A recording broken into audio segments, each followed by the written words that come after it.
Comenzamos por Conclusión TV, un nuevo envío de nuestro programa semanal. Hoy vamos a abordar un tema del que no conocemos mucho. Sabemos de las bondades del cannabis y de los muchos avances que se han hecho, pero tengo para mí que no hay y no existe suficiente información sobre el tema. Por eso vamos a tener visita en el piso y también vamos a tener un invitado a través del Zoom. Así que ya arrancamos con el programa. Decíamos que teníamos un programa muy interesante. Recibo y saludo a la doctora Bárbara García. Doctora, ¿cómo está? Buenas, muy bien. Bien. Gracias. Como es tan joven, por ahí tratarte de usted o tratarte de vos. No pasa nada, indistinto. Bien. Decía que hay un muy buen trabajo realizado con cannabis, en este caso específicamente, referido a un óleo íntimo femenino. ¿Por qué esa investigación? Porque yo me preguntaba antes, cuando tomé conocimiento del tema, que no es nuevo, digo, ¿por qué íntimo y femenino? Bien, ¿y por qué no? No, está bien, por eso, vayamos por los dos lugares. Sí, bueno, por un lado, creo que tiene que ver con la medicina canábica y la medicina sexual, ambas estereotipadas y muy juzgadas durante mucho tiempo. La sexología es una ciencia muy nueva y la ginecología no estuvo tan cercana a lo que fue la medicina canábica como sí otras disciplinas, como por ejemplo la neurología. Ya se sabe que el cannabis, específicamente el CBD, es muy bueno para las epilepsias refractorias al tratamiento, para el temblor esencial, como por ejemplo el Parkinson, etcétera. Pero lo que era ginecología, lo que es el dolor a las relaciones sexuales intravaginales o la falta de lubricación, entre otro tipo de cosas, no estuvo muy visibilizado. Creo que un poco es por esto, hay como una deuda, si se quiere, con el placer, el goce de las personas con clítoris, que este tipo de productos vienen a reivindicar. Entonces sabemos un poco de esas problemáticas. Sí, claramente, bueno, yo creo que desde la ginecología, por ahí que es mi espacio de consulta médica, sí estamos muy al tanto de que es alto el porcentaje de población que tiene relaciones sexuales, por un lado no satisfactorias, es decir, donde no llegan al orgasmo, como una forma de clasificar la satisfacción sexual, y por otro lado acompañadas de dolor, ¿sí? Que pueden ser producto de consecuencias de otras patologías como infecciones vaginales a repetición, como vaginismo, como tratamientos que son para el cáncer, de otros orígenes, cáncer ginecológico. Digo, hay muchas cosas que impactan la sexualidad a nivel ginecológico y la población cada vez más está pidiendo a la medicina, puntualmente a la medicina sexual, un poco de respuestas, ¿no? Para conectar con esa función del cuerpo que da mucha satisfacción. La medicina busca respuestas a veces a problemáticas puntuales, pero no siempre, no quiero herir susceptibilidades. No soy la medicina, así que tranquilo. Bueno, pero a veces invasiva, pero no necesariamente busca reconfortar siempre al paciente. Dice, bueno, resolvamos este problema, el paciente se lo banca y se recupera. Bueno, sí, o sea, históricamente la medicina tuvo una posición bastante hegemónica, es decir, decía, bueno, esta es la terapéutica, este es el tratamiento y todas las personas lo tienen que seguir. Hoy en día creo que ese escalón se está igualando porque la persona que va a la consulta va con muchísima información gracias a internet, a las redes sociales, a foros. Entonces, creo que la persona que va a la consulta busca en el profesional que tenga una mirada holística, con perspectiva de género, que no muchos profesionales la tenemos porque a veces en la facultad no hemos pasado por esas instancias formativas, y que tengan una complejidad, o sea, o que vean a las patologías o las distintas situaciones médicas de una manera heterogénea, no que solamente los fármacos nos van a venir a solventar un montón de problemas. Y en puntual con la sexología, esto es muy contexto dependiente, lo hemos vivido con la pandemia, la disminución del deseo sexual no siempre es hormonal, también tiene que ver con el contexto, tiene que ver con los vínculos, es decir, hay muchas cuestiones que son sociales y culturales que se meten en la consulta médica y que por suerte hoy en día se está empezando a trabajar desde otra manera y la gente busca ese tipo de profesionales. El deseo en hombres y mujeres es distinto, a pesar de, se plantea de distintas maneras, hay distintas formas de demanda. Sí. Lo digo en términos como hombre, ¿no? Por ahí nosotros nos manifestamos más rápidamente con el deseo de tener sexo con una mujer, con un hombre, con quien sea. Desde el lado de la mujer o de lo femenino, o de las, como decías recién, quien tienen clítoris, me parece que, no me parece, estoy convencido que viene desde otro lugar y otra forma, se expresa de otra manera, hay otros momentos. ¿Cómo sería eso? Que no es de la misma demanda que la nuestra. Bien, bueno. En términos muy corrientes, y de la calle, de jugar al fútbol. Nosotros nos calentamos mucho más rápido, como queremos ahora. Y ese ahora nuestro no siempre es el del mismo modo para la mujer. Bueno, a ver, me parece que lo que vos traes es interesante porque es lo que culturalmente se cree, pero hoy en día el cambio de paradigma de las personas con clítoris es que ellas también tienen deseo del goce y que se están moviendo para conseguirlo. No hablo de eso yo, hablo de si nosotros los hombres respetamos esos momentos, o si porque una mujer te puede plantear tener sexo y nosotros por ahí podemos decir que no, es más difícil. Bueno, y está buenísimo que se empiecen a plantear por qué es más difícil. Sí. Porque hay muchos... Digo que es más difícil que nos los planteemos, no digo que no lo hagamos. Sí, pero yo creo que están yendo, las masculinidades están buscando otras formas de conectarse. No, o sea, hay mucho mandato cultural con respecto a la sexualidad masculina, tipo siempre listo. Y a ustedes son casi personas, a las personas con pene les pasan un montón de cosas. Sí. Entonces también pueden tener deseo sexual disminuido, también no pueden querer, también pueden estar estresados por distintas situaciones sociales y culturales. Y muchas feminidades a veces también son bastante... machistas en ese sentido. Ay, ¿cómo puede ser que vos no tengas deseo? O sea, me parece que acá lo que se tiene que tratar de construir es el deseo de una forma estereotipada, en donde los varones tienen que, las mujeres deberían de soltar esos viejos mandatos y empezar a preguntarnos qué queremos nosotros, y no tratar de buscar como algo, una respuesta tan homogénea en algo que es la respuesta sexual humana, que es lo más heterogéneo, y que probablemente tu deseo sexual a los 15 no va a ser igual a los 30, y permitirnos entender que esa respuesta sexual es súper flexible y que también, como dijimos, influía por la cultura. Quizás las mujeres no se mostraban tan deseantes antes porque tenían el estigma de, ay, la lujuriosa, y si se mostraban lujuriosas tenían el estigma de eso, ¿no? Capaz que si no llegaban al orgasmo eran catalogadas como frígidas, término horrible que la cultura introdujo durante un montón de tiempo. Entonces es como que siempre todos esos polos te llevaban a, bueno, mejor ni cuento que tengo mucho deseo cuando veo a los hombres jugar al fútbol, porque si no la sociedad me va a dilapidar. Entonces creo que también hay mucha de esa cuestión estereotipada que hoy, gracias a que tenemos una perspectiva diversa, tanto los profesionales de la salud como los medios de comunicación, la gente está pudiendo conectar con el deseo más allá de esos estereotipos. Hablamos de clítoris y trajiste algo como para marcar algo, si lo trajiste por algo. Lo traje porque creo que está muy poco visibilizado, lo traje porque creo que en los baños públicos siempre hay un pene por ahí dibujado, y el clítoris no. No. Eso me parece muy injusto. Creo que no es tan difícil de dibujar. Falta que ustedes lo dibujen entonces. Claramente, y también por qué no lo hemos dibujado y por qué las personas peneportantes no han ido dibujando clítoris también, ¿no? Qué pregunta interesante. También los libros de medicina. Yo puntualmente me egresé en el 2016 del Roque Sáenz Peña, y en mis libros de medicina habían fotos de vulvas o dibujos de vulvas con una pequeña flechita clítoris, pero nunca se mostraba esta estructura 3D y toda la, digamos, la complejidad, la inervación. O sea, se decía el nervio dorsal del clítoris, pero no se le daba la importancia. Entonces creo que lo traje porque esto es una reconstrucción 3D de más o menos un tamaño de una persona de 1,70 m, y esto se puede ver en una resonancia magnética. Allí. Ahí. Esto se puede ver en una resonancia magnética, el nervio dorsal del clítoris va por acá, acá está el monte de Venus con los vellos, y acá es la parte en donde la mayoría de las personas con clítoris se friccionan para llegar a sensaciones muy placenteras como el orgasmo. El clítoris estaría como acabalgado y la vagina estaría acá abajo, entonces cuando ingresan cosas dentro de la vagina, el nervio, que es lo más superficial y sensible, no está siendo estimulado. Entonces por eso la importancia de, si vamos a utilizar la vía vaginal, la estimulación conjunta, ¿no? ¿Hay otras formas de llegar al orgasmo que no sea a través del clítoris? Un montón. Esto, las personas que tienen lesiones medulares, que no tienen sensibilidad genital, nos han dado mucha información. Uno, con lesión medular o sin lesión medular, puede tener orgasmos mientras duerme. Creo que esa es la reflexión más importante. El orgasmo es una respuesta cerebral, con sensaciones periféricas a nivel de los genitales, a nivel del resto del cuerpo, pero quien comanda la respuesta sexual liberando oxitocina en el momento del orgasmo es el cerebro. Entonces, puedo tener un orgasmo mientras duermo. Hay gente que tiene orgasmos haciendo abdominales, porque hay toda una contracción del piso de la pelvis. Hay gente que tiene el orgasmo friccionándose, tocándose con agua. Hay gente que tiene orgasmos de múltiples formas, con succión del pezón, que libera la liberación de oxitocina.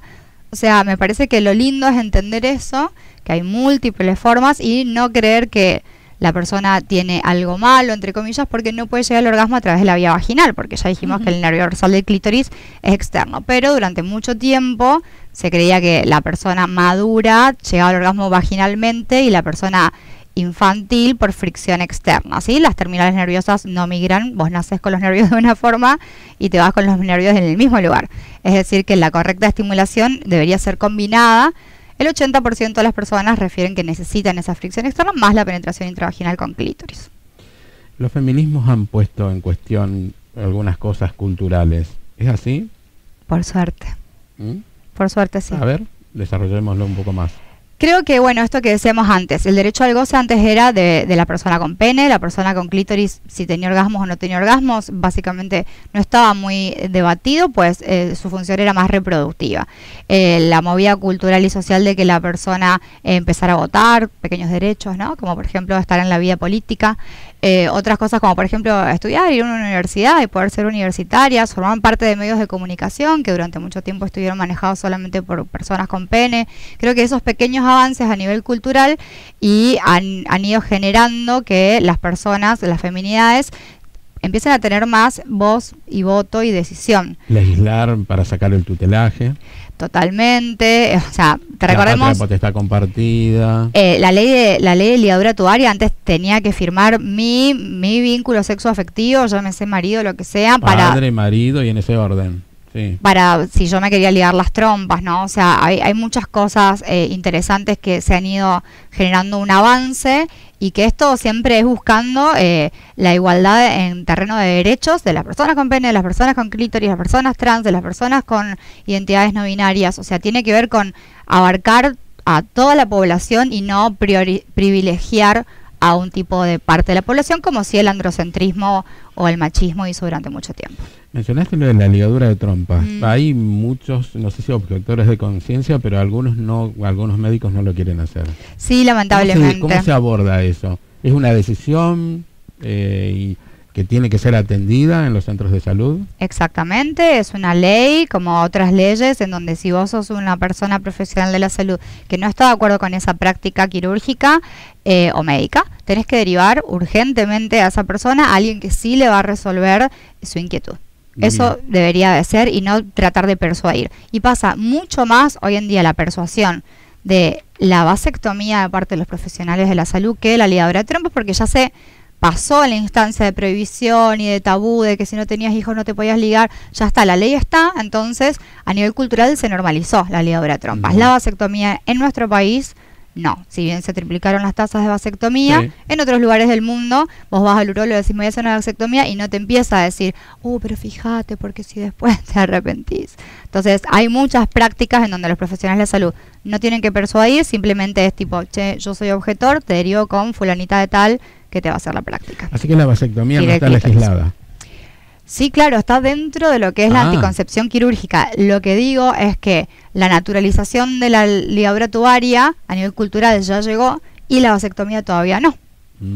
Y se sigue planteando los cuerpos gestantes como los responsables de la anticoncepción y las personas con pene como, bueno, miran de costado, cuando también pueden hacerse responsables de esa anticoncepción con una intervención quirúrgica que es mucho más benévola que la ligadura de trompas, porque vos te operás, salís de alta en el mismo día, es un procedimiento ambulatorio versus un procedimiento que lleva una anestesia general como la ligadura. Sí, los hombres hacemos pocos estudios incluso de próstata y demás, somos bastante renuentes, a pesar de que ha crecido. También somos de dar vueltas, tenemos algunos prejuicios todavía. Otro de los estereotipos de la masculinidad que es frágil desde el sentido de tipo yo tengo que ser fuerte, no me tengo que encontrar nunca, o que culturalmente se crea que a los 40 años voy al urólogo.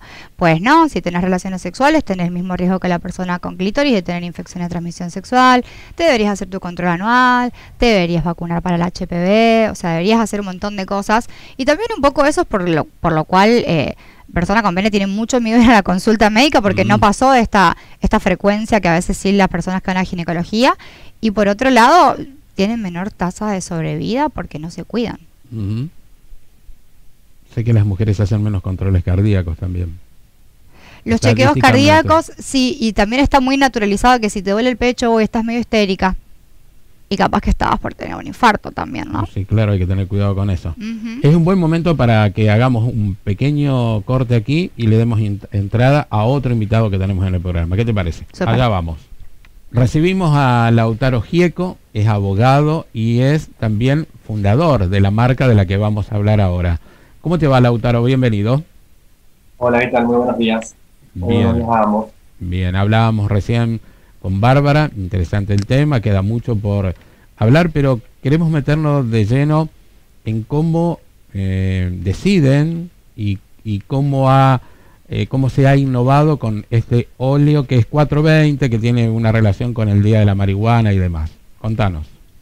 Perfecto, sí. El óleo se llama 420 Placer.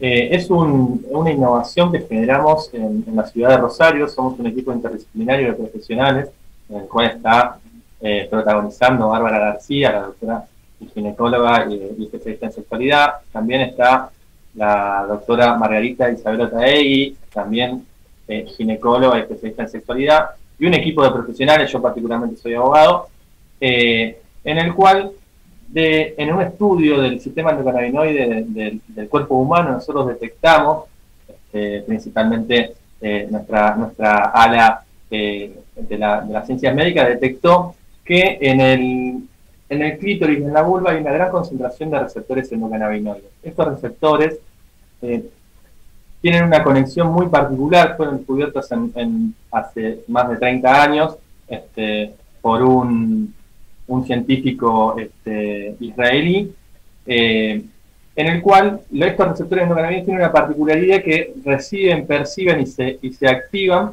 con la planta de marihuana y sus derivados. ¿Qué hacemos nosotros? Nosotros detectamos que entonces en el clítoris y en la vulva hay una gran concentración y empezamos a desarrollar un óleo, primero pensado también desde un punto de vista científico y médico, que por ahí Bárbara puede ampliar muchísimo mejor que yo, desde el punto de vista de tratar de abordar determinados padecimientos, dolencias o afecciones, o determinadas cuestiones que padecen o tienen en la vida cotidiana muchas personas con vulva. De ahí también surge la posibilidad en su momento de poder estimular también esa zona para, además de unas cuestiones del abordaje de la problemática, pensar cómo podemos estimular y cómo podemos generar un plus de placer alrededor de esta cuestión. Entonces logramos generar a través de un método de estudio científico, un método de doble ciego, en el cual a un grupo de voluntarias se les otorgó dos muestras, una con CBD y otra sin CBD, y ahí se fueron viendo los distintos efectos que iba teniendo y las distintas valoraciones hasta que llegamos a una fórmula muy interesante que genera unos efectos súper innovadores para este campo. En primer lugar, por ejemplo, genera una relajación de los músculos de los tejidos de la vulva, genera una estimulación del clítoris, genera una gran lubricación natural, aumenta la lubricación natural del cuerpo y aumenta la sensibilidad, logrando de esta forma aumentar significativamente el placer durante el acto sexual, que puede ser en pareja o también individual, como venían llamando ustedes hoy antes. Este trabajo está también autorizado, están trabajando con el ANMAT. Nosotros, justamente, en noviembre del 2021, hace muy poquito, el ANMAT saca una resolución que regula este tipo de productos, como por ejemplo podría ser el gel íntimo o óleo íntimo a base de cannabis, lo regula y lo califica como un cosmético de grado B. Esto lo que significa es que ya deja de ser, por suerte, una cuestión estigmatizada y una cuestión perseguida para ser una cuestión, un elemento y un producto que podría llegar a ser de venta libre. Hoy no lo es de venta libre. Hoy nosotros estamos trabajando con un laboratorio local y vamos a presentar la carpeta para tener la autorización, la homologación del producto en el ANMAT. pero ya no es más, o sea, lo que nos falta es la autorización del ANMAT para poder producir, pero el tipo de producto es un producto que vendría a ser un producto autorizado y calificado dentro de los grados de CBD que tiene y de THC, dentro de los productos que diría de venta libre. Nosotros hacemos una analogía, por ejemplo, con que al hecho de que todavía no tenemos la aprobación de la ANMAT, porque en realidad hay un solo producto en el mercado que lo tiene, de un laboratorio muy grande de Argentina, que logró una aprobación de una crema para los dolores, a la cual le adhirió CBD, entonces logró esa homologación. El resto de los emprendimientos, nosotros somos un emprendimiento local y familiar principalmente, estamos en las tratativas de poder conseguirlo, pero cumplimos con todos los requerimientos que el ANMAT nos podría plantear y plantea en la legislación para que sea un producto autorizado. Estamos en el proceso de autorización. Por ahora está en proceso de autorización. Exacto. Todavía no se puede comercializar. Estamos en el proceso de que se busca la autorización del ANMAT para poder comercializarlo en lugares como farmacias, etcétera. Me dejas pensando que puede ser comercializado por afuera de esos ámbitos. En principio se podría pensar que es un producto que reúne las características exigidas por el organismo público, que todavía específicamente no se ha conseguido la autorización de la ANMAT, como muchos otros productos, pero bueno, en realidad ningún producto, además de ese producto que te acabo de mencionar, que no han tenido las autorizaciones de la ANMAT. Nosotros estamos en ese trámite. Lo que sí no es de curso ilegal, falta la homologación y la autorización deja de ser de curso ilegal esto dejó de ser a partir de ese momento de circulación ilegal. Bien, ¿cómo se nota que es abogado? No deja lugares, fisuras. Volvemos a la doctora. ¿Qué pasa con el partener en esa relación? ¿Cómo juega este producto también? Bueno, si la persona se relaciona con otra persona con vulva, de repente es la satisfacción para las dos partes. Bien. Y después si se relaciona con personas con pene, es decir, si son personas heterosexuales, lo van a sentir muy bien porque la persona con clítoris va a tener orgasmos más intensos y los efectos sobre la superficie del pene son muy leves, con una pequeña vasodilatación, con una pequeña sensación de calor y nada más. Es decir, que este es un producto más específico para personas con vulva. El tejido de la vulva y de la vagina tienen muchos más receptores endocannabinoides y por suerte la mucosa de la vagina absorbe un montón. En otros espacios del mundo ya hay tratamientos con óvulos con CBD para, por ejemplo, el vaginismo, la endometriosis, otro tipo de patologías, ¿sí? Porque la mucosa de la vagina absorbe un montón las medicaciones, ¿sí? Entonces, ese es el beneficio de la persona con vulva, el privilegio. El privilegio. ¿Esto cómo se usa? ¿En el momento? ¿Se hace antes? ¿Viene de días sucesivos? Bien, eso es muy importante. Si no hay ninguna patología, no, pero si se lo quiere utilizar simplemente por estimulación. Los lubricantes se pueden utilizar simplemente para estimulación. No es la idea que la gente se diagnostique ni se automedique con si tuviera distintas patologías, pero si solamente quisiéramos mejorar la respuesta sexual, lo que se debe hacer es colocar, en este caso, este producto viene una micropipeta. ¿Sí? Entonces se tiene que agitar y se tiene que colocar en la superficie de la vulva 20 minutos antes del encuentro sexual. ¿Sí? Yo me lo puedo colocar en la superficie de la vulva, hacer, qué sé yo, salir de la ducha, colocarme en la superficie de la vulva, pasarme crema por todo el cuerpo y lo que siempre recomendamos es que primero prueben la autoestimulación. Es decir, que la persona se masturbe para reconocer esas sensaciones. Vas a sentir que lubricas más de lo habitual, vas a sentir que el piso de la pelvis se relaja mucho más. Si vos te friccionás el clítoris por fuera vas a sentir más sensaciones placenteras. Si ingresás un dedo dentro de la vagina vas a sentir más humedad, vas a sentir más relajación de los músculos del piso pelviano, es decir, más facilidad en el momento de la penetración, y en el momento del orgasmo, al relajarse más el piso pelviano, la contracción que se produce de ese piso es un poco más intensa en lo que a sensaciones respecta. ¿Sí? Entonces, una vez que manejas las sensaciones personales, por ahí sí invitar a alguien a tener un encuentro sexual con esa información y sabiendo cuánto tiempo, qué dosis antes, es lo que a mí me parece que sería lo adecuado, ¿no? Como pasar por el cuerpo uno para después poder guiar a la otra persona con este tipo de lubricantes. no lo podemos comparar con el Viagra, ¿no? Desde También habilita. Desde el punto de vista de que generan una pequeña vasodilatación, sí, pero no tiene efectos ni centrales ni generales en el cuerpo este tipo de sustancias. Esto es, actúa en la vagina y en la vulva a los 20 minutos y se va el efecto en 2 o 3 horas.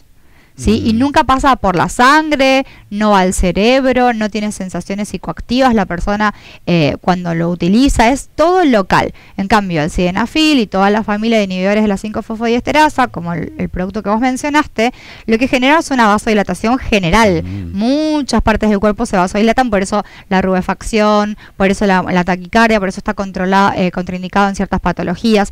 No es lo mismo tomar algo por boca que utilizar algo que se pone en la superficie, porque al no pasar a la sangre no hay un efecto general. Y eso me parece que es lo más importante de esta vía de utilización de ungüentos con CBD, con derivados del cannabis, de lubricantes con cannabis o de los óvulos intravaginales. Actúa ahí y nada más. Entonces esa diferencia es con el sildenafil. Como sexóloga, ¿qué refieren algunos pacientes o pacientes que puedan tener problemas o dificultades, que podría venir ser un canalizador de esas dificultades? Bien, por un lado la anorgasmia primaria y secundaria, es decir, nunca haber tenido un orgasmo versus haber tenido en algunas oportunidades y haberlos dejado de tener por ciertas circunstancias, te va a ayudar a sentir más sensaciones genitales. ¿Sí? Uno también tiene que tener una capacidad de soltar un poco la mente y el control mental y tener más registro corporal. Entonces, con estas sustancias, como aumentan las sensaciones placenteras, te podría guiar un poquito en esas sensaciones para llegar al orgasmo, ¿sí? Eso me parece muy importante decir, pero también, bueno, si vos no estás pudiendo por tus propios medios, la consulta con un terapeuta sexual es fundamental, ¿sí?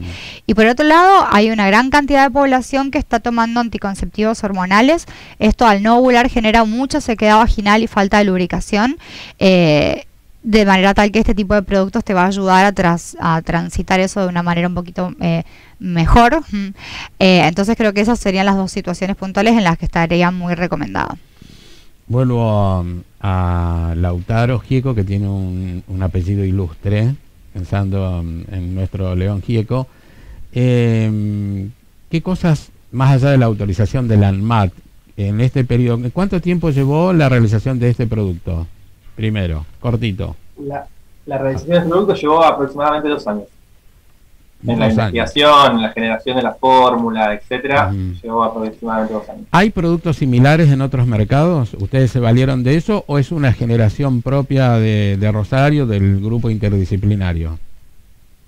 En Argentina y en Latinoamérica, nosotros somos la primera experiencia, por lo menos la primera experiencia que surge y se hace pública. Hay una experiencia en Estados Unidos, en el estado de California, donde hay un óleo con similares características. Lautaro, algo que se nos haya quedado sin agregar para tener conocimiento de este óleo 420, ¿así es el nombre? Óleo 420 Placer, sí. 420 Placer. De eso vamos a hablar en el cierre. Gracias por haber estado en el programa, gracias por participar, por informarnos y por hacer estos desarrollos tan importantes. Gracias a ustedes. Si te parece, nosotros queremos comentar esto, que nosotros tratamos de, junto con todo el equipo, sintetizar 2 de las grandes reivindicaciones de nuestra generación. Esas grandes reivindicaciones son, primero, la reivindicación del placer y el derecho al placer y a las sexualidades libres, y la otra reivindicación muy importante también, que en esta generación la está marcando mucho, es la despenalización, la regulación y todo lo que implica con los beneficios y los estudios y las investigaciones alrededor de la planta de cannabis, que tiene innumerables beneficios. Nosotros tratamos de conjugar esas dos reivindicaciones y embanderados en esas dos reivindicaciones es que salimos a la calle a plantear que es importante hablar de estos temas, que dejen de ser tabú y que empecemos a conocernos mucho mejor y a poder avanzar con las investigaciones científicas también. Me gustó ese cierre, Lautaro. Excelente. Y cierro con la doctora Bárbara García. La palabra placer es la que mencionó él en el último momento. ¿Qué es el placer? Porque cada vez que hablamos de placer era toda una cuestión tabú, ¿no? Darnos ese permitido, permitirnos lo que dijiste vos, reconocer el cuerpo, que ese cuerpo no esté asociado solamente a una cuestión de tamaño en los hombres o de estimulación solamente de clítoris de la mujer, sino de todo lo demás. La escena, el momento. Sí, creo que el placer es una de las partes de la respuesta sexual humana, que es la que a nivel cerebral se reconoce como la satisfacción de decir, hey, esto es lindo, esto me gusta, esto es positivo para mí, esto me genera bienestar, me genera una sensación placentera, si se quiere, que también hay como un registro del placer en otros espacios del cuerpo, por ejemplo, cuando como algo que me gusta, también poder reconocer que este placer a nivel corporal está, y también hay que reconocer que yo puedo tener placer de mirar a alguien sin tener nada de sensación de tocarnos el cuerpo, simplemente por el estar, por el acompañar, por el mirar, que se secreta oxitocina. Hay muchas formas de vivir la sexualidad con placer, pero creo que ese tiene que ser el norte. Y todo lo que reste en sexualidad tenemos que empezar a sacarlo y empezar a poder acercarnos a ese espacio de placer, permitirse, como bien vos dijiste, y si no te está saliendo, a consultar a un especialista, como por ahí cuando tenés una neumonía o si tenés fiebre. Hay mucha gente que no está con fiebre 2 años, pero sí se puede estar sin tener placer 2 años. Eso es para pensar. Lo último, porque leía la otra vez muy por arriba, no lo profundicé, personas que no tienen necesidad de encuentro sexual con otro, se pueden pensar que son asexuadas. ¿Cuál es la definición? Pero leía en esa revista que estaban bien con ellas. Totalmente, es una orientación sexual, la sexualidad, no hay que patologizarla más. Si la persona está en bienestar con esa decisión, puede ser una decisión de por vida, puede ser un momento de la vida, puede ser asexual pero romántico, es decir, querer tener un vínculo con alguien afectivo pero no genital. Y bueno, me parece que esto es importante para poner en tela de juicio. No hay que, o sea, obligarnos. El goce es un derecho pero no una obligación. Muy bueno para cerrar. Gracias por haber venido. Por favor, un placer. Muy amable. Bueno, tuvimos una linda nota con la doctora Bárbara García, con el doctor Lautaro Gieco. Nuestro programa de hoy nos ha dejado a mí de manera muy placentera, para utilizar el último término que estuvimos indagando, porque me parece que los comunicadores tenemos que tener este compromiso de abordar algunos temas que no son tan tabúes todavía, pero que no se difunden de la manera que me parece tendría que hacerlo. Hasta la semana que viene.